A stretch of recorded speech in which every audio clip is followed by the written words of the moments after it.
Come ride the little train that is rolling down the tracks to the junction. Petticoat Junction wasn't just a light-hearted rural comedy. It was a cultural time capsule wrapped in studio chaos and heartbreak.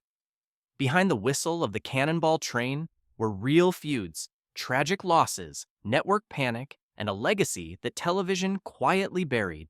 Today we uncover 20 weird facts about Petticoat Junction that even lifelong fans never heard. The train was real and haunted by accidents.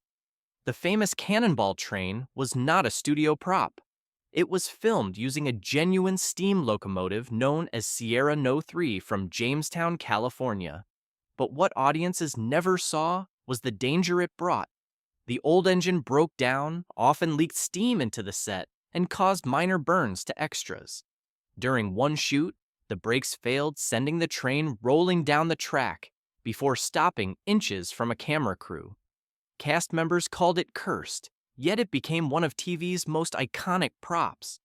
Even decades later, tourists claim to hear its whistle at night near the old Sierra Railroad lot.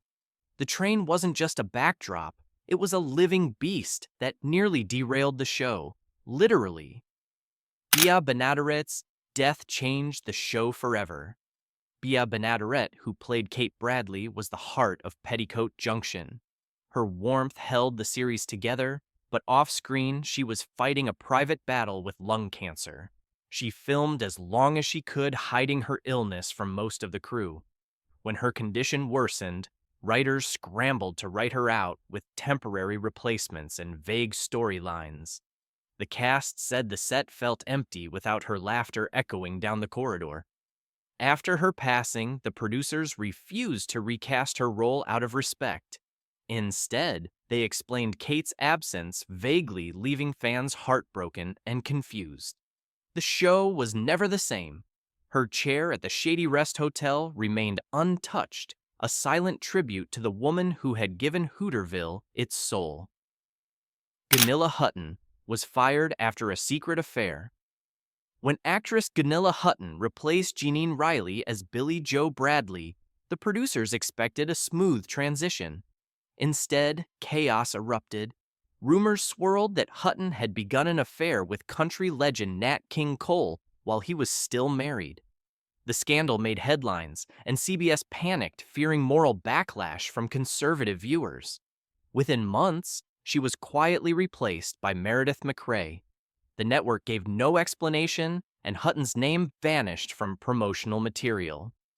Behind the scenes, crew members said the tension was unbearable as cast loyalty divided between old and new. Years later, Hutton admitted that her personal life had indeed affected her career, but she still cherished her brief time in Hooterville. The firing wasn't about talent, it was about image. And image ruled 1960s television. The Hooterville universe was an accidental multiverse. What viewers thought was a simple rural sitcom world actually became one of television's first shared universes. Petticoat Junction existed in the same fictional space as Green Acres and the Beverly Hillbillies. Characters crossed over constantly, yet the shows were filmed on different lots with conflicting timelines.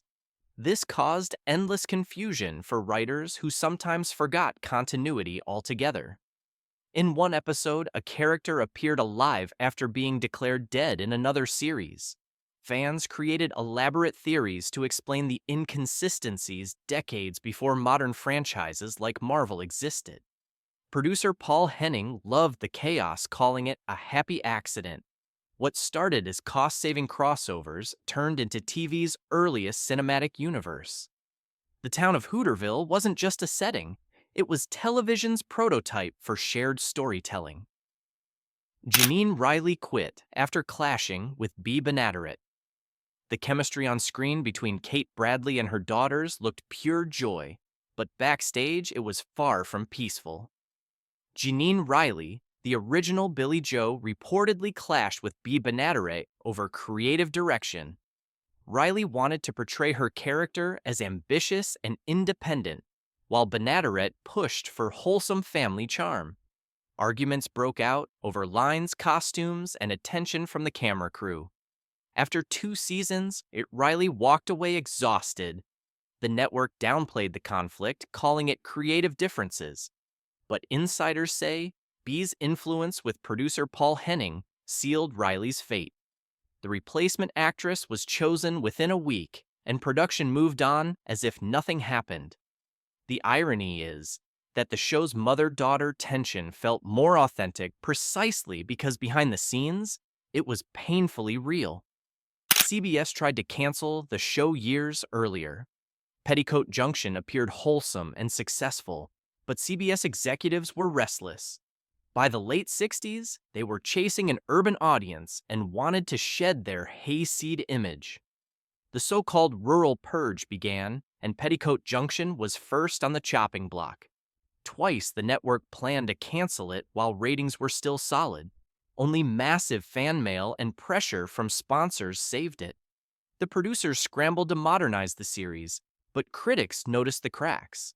They added new characters, changed storylines, and pushed romance over small-town humor. Still, it was clear the network's heart wasn't in it anymore. When the axe finally fell in 1970, CBS refused a proper finale.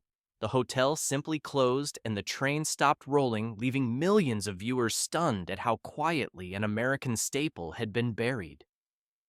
The dog was a scene stealer with a secret.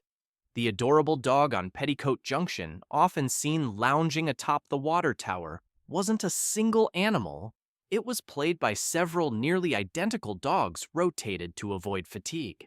The main one, named Higgins, was so talented he later became Benji in the hit movie series. But Higgins had a temper that terrified child actors. Between takes, he snarled at strangers and bit one guest actor during a train scene. Trainers called him a genius and a nightmare rolled into fur. To keep him calm, they used chicken treats hidden under props. Bea Benaderet joked that Higgins had more fan mail than she did.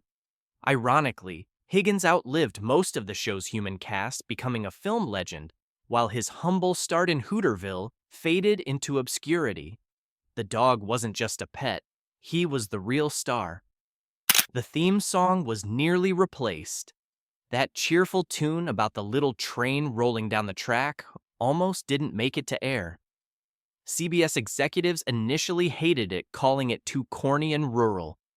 The show's creator, Paul Henning, fought to keep it, insisting it was part of the charm. He personally wrote the lyrics and threatened to walk if the song was changed. To prove its appeal, he tested it before a live audience, and they sang along by the second chorus. CBS backed down. Decades later, the theme became one of television's most recognizable jingles. But the fight wasn't over. During later seasons, producers considered modernizing it with pop instrumentation to attract younger audiences. Henning refused again, saying that once you change the whistle, you lose the soul of the train. He was right. The song became timeless Americana. Laurie Saunders was seriously injured on set. Behind the laughter, danger often lurked. Laurie Saunders, who played Bobby Joe, suffered a terrifying accident while filming a train scene. During a take, she slipped from the platform as the engine started moving. Crew members screamed for the engineer to stop. She was pulled clear with seconds to spare, but twisted her ankle badly and missed several shooting days. Instead of halting production, the crew reused old footage and wrote temporary excuses into the dialogue. Saunders later admitted she was traumatized but proud she'd done her own stunts. She said the fear you see in her eyes during those episodes was real. Petticoat Junction wasn't just about lighthearted small-town life. It was filmed on unpredictable machinery that could kill in a heartbeat. Every laugh came with risk and courage behind the camera. June Lockhart saved the show's final seasons. When Bea Benaderet passed away, the show faced collapse. CBS needed a maternal figure to anchor the cast and turned to June Lockhart, fresh off Lost in Space. At first, fans resisted her arrival, but Lockhart approached the role with quiet strength instead of imitation. She became the new emotional center of the shady rest. Crew members said she arrived early, learned every line, and even coached younger actresses. Her professionalism kept morale alive during the show's darkest period. Lockhart admitted later that she felt like a caretaker for a dying era of television. Her presence gave the final seasons grace and closure, even as the network prepared to cancel it. Go ahead and like and subscribe, because stories like these prove that even in gentle comedies, there were storms of resilience and heartbreak behind the laughter. CBS censored its own show for being too risque. Despite its wholesome image, Petticoat Junction faced censorship battles. Network executives were alarmed by early publicity photos showing the Bradley sisters bathing in the water tower. They feared moral outrage from conservative viewers and religious groups. Paul Henning argued that it was innocent humor and a playful way to promote the show's name. Still, CBS forced reshoots and demanded that the women wear modest nightgowns rather than swimsuits. Some newspapers even refused to print the promotional pictures, claiming they were suggestive. Ironically, the controversy boosted ratings when curious audiences tuned in to see what the fuss was about. What the network tried to hide became the show's signature image. The so-called bath in the water tower scene remains one of the most iconic yet misunderstood moments in television history, a battle between purity and public perception. Frank Cady played the same character across 3 shows. Frank Cady achieved a rare feat in television history. He played Sam Drucker, the general store owner in Petticoat Junction, Green Acres, and the Beverly Hillbillies, all at the same time. That made him the only actor in TV history to appear regularly in 3 series concurrently. But juggling 3 sets was exhausting. Cady filmed his scenes back-to-back, often driving hundreds of miles between lots in a single week. Crew members joked that Sam Drucker must own a teleportation machine. The crossover scheduling was so complex that call sheets sometimes had to be rewritten overnight. Yet Cady never missed a cue or forgot a line. His calm demeanor and genuine warmth made him a beloved constant in the chaos of Hooterville's expanding universe. He wasn't just a shopkeeper, he was the glue holding the entire world together. The set was plagued by strange electrical fires. During production of the later seasons, Petticoat Junction suffered a series of mysterious electrical fires. One broke out near the hotel's kitchen set during a lighting test. Another destroyed props in the train shed. No one was seriously injured, but the damage caused expensive delays.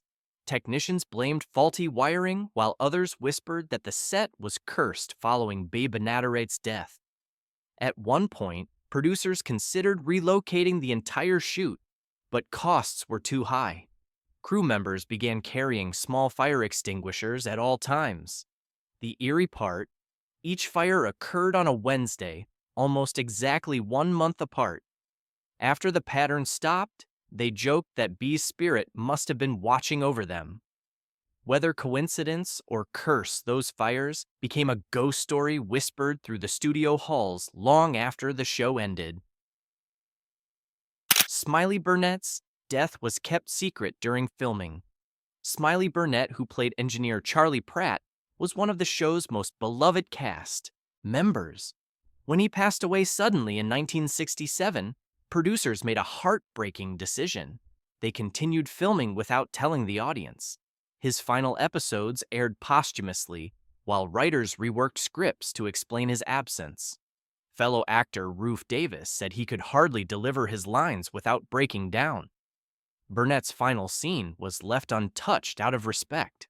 There was no farewell or on-screen mention of his death, just the quiet disappearance of a familiar face.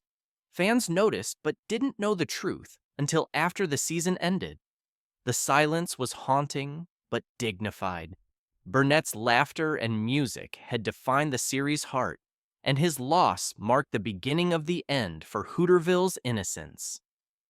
The cast reunited years later in unexpected ways. Though the Shady Rest closed its doors in 1970, the cast never truly left each other. Linda Kay Henning and Laurie Saunders reunited for fan conventions and often appeared together in nostalgic TV specials. June Lockhart became a maternal figure to the younger actresses in real life, attending weddings and family gatherings. Frank Cady continued to play Sam Drucker in later television movies that tied the Hooterville universe together. But the strangest reunion happened when CBS aired reruns in syndication across the globe, sometimes dubbed into foreign languages. The cast discovered they were more famous in places like Australia and Germany than they ever were in America. Petticoat Junction had become a symbol of innocence exported worldwide. The laughter of Hooterville echoed long after the cameras stopped rolling. The original set was destroyed without warning. When CBS finally pulled the plug on Petticoat Junction, the studio wasted no time clearing space for new productions. Within weeks, the Shady Rest Hotel set was torn down, its furniture and props dumped or sold at auction for pennies. Crew members who arrived to collect keepsakes found bulldozers already leveling the site. Paul Henning, the show's creator, was reportedly furious. He had hoped to preserve the set as part of a planned Hooterville Museum exhibit, but the network refused. Even the cannonball train replica used for interior shots vanished, rumored to have been scrapped for metal. Cast members said it felt like the show had been erased from history overnight. What fans saw as a beloved American landmark was treated by the network as disposable wood and paint. The destruction was total, final, and deeply personal. The Bradley sisters faced typecasting hell. After Petticoat Junction ended, the actresses who played the Bradley sisters discovered that fame came with a cruel curse. Linda Kay Henning, Laurie Saunders, and Meredith McRae struggled to find roles outside of the sweet country girl stereotype. Casting directors couldn't see past the Shady Rest Hotel. Henning turned to stage work, Saunders left Hollywood for painting, and McRae fought hardest to reinvent herself. She landed talk show gigs and dramatic roles, but producers still introduced her as Billy Joe from Petticoat Junction. In later interviews, all three admitted they loved the show, but resented how it trapped them in time. Hollywood adored their innocence but had no place for them once trends shifted toward edgier, urban stories. Petticoat Junction made them icons and made it impossible for them to escape their own reflection. CBS quietly rewrote history after cancellation. When the rural purge swept through CBS, the network not only canceled Petticoat Junction, but actively tried to erase it from promotional archives. Press kits, behind-the-scenes footage, and unused photos were discarded to focus attention on modern hits like The Mary Tyler Moore Show. By the mid-70s, reruns of Petticoat Junction were difficult to find in major markets. Some executives even referred to it as old baggage. Fans organized letter campaigns demanding its return to syndication, which eventually succeeded in the 80s. But much of the show's original film stock was already damaged or lost. Restoration teams later found surviving reels in mislabeled CBS storage crates. Petticoat Junction nearly vanished, not because audiences forgot, but because its own network wanted people to move on. It was a quiet form of cultural amnesia disguised as progress. The show inspired a real tourist boom. While CBS was trying to bury Petticoat Junction, small towns across America were celebrating it. The Sierra Railroad in Jamestown, where the Cannonball was filmed, became a pilgrimage site for fans. Local tourism soared as visitors came to see the real train and surrounding locations used in establishing shots. Families took photos on the tracks, humming the theme song and waving at passing freight trains. Merchants sold souvenirs labeled Hooterville Express. Even decades later, fan clubs organized annual meetups, turning sleepy Jamestown into a nostalgic gold mine. Locals credited the show with saving their economy in the 70s. Petticoat Junction may have ended on television, but in that little California town, it never stopped running. The whistle still blows each summer when fans return to relive America's most cheerful train ride. The cast discovered their own show by accident. In the 60s, actors rarely got to watch full episodes before they aired. Petticoat Junction's cast was no exception. Filming schedules overlapped with broadcast nights, and few had televisions on set. Linda K. Henning once revealed she didn't see an episode in its entirety until years later, when reruns appeared on local stations. She was shocked by how magical it looked on screen compared to the chaos of production. "We were always rushing, always sweating," she recalled.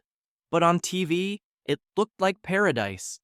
Other cast members shared similar awe when they realized how polished the show appeared despite constant, behind-the-scenes tension. The irony was that the actors who made millions laugh never truly experienced the finished product until long after the laughter faded. Petticoat Junction was their world, one they never fully saw themselves.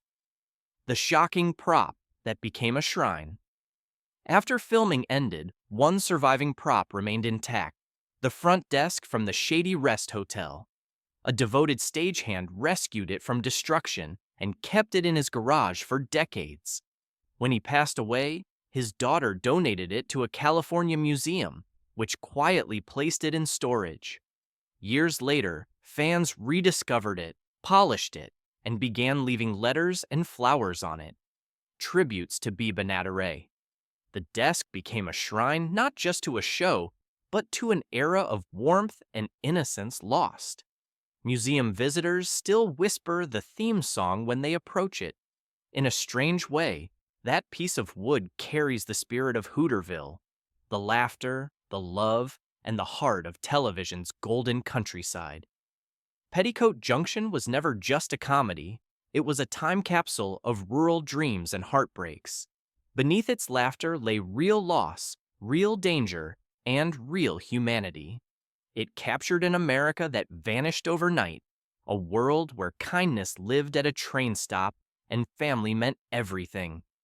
The whistle may have faded, but its echo remains eternal.